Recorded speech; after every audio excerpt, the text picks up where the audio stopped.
Mga katrops, welcome back ulit kayo sa aking channel Sports React PH at ngayon na ay pag-uusapan natin ang balitang possible nga daw na mag-request ng trade si Stephen Curry sa Golden State Warriors. Pag-uusapan na natin ngayon dito sa ating panibagong video ang sinabi ni Anthony Davis sa pag-trade sa kanya ng Los Angeles Lakers.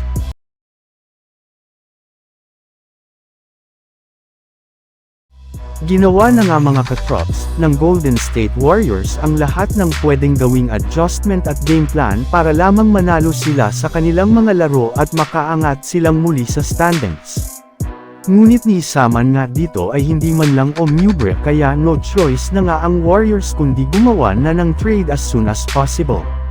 Ang problema lamang ay nagdadalawang isip Perrin nga po hanggang ang kanilang front office lalo na si Mike Dunleavy kung isasakripisyo nila o hindi ang kanilang future para lamang mapalakas ang kanilang lineup. Pero kung sakali man nga daw po na hindi gumawa ng trade ngayong season ang Warriors ay possible nga daw po na mawala sa kanila si Stephen Curry na kino-consider na rin naman nga ang pag-request nito ng trade.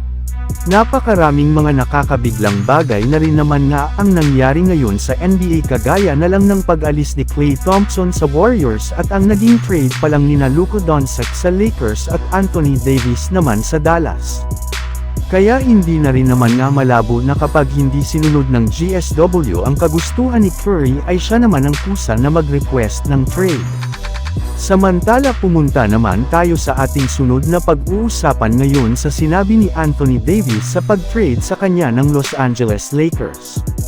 Imbes nga mga katrops, na sundin ang request ni Anthony Davis last week na kumuha ang Lakers sa trade market ng isang bagong center at point guard ay iba rin naman nga ang ginawa ngayon ng kanilang front office matapos nitong e-trade siya papunta sa Dallas Mavericks.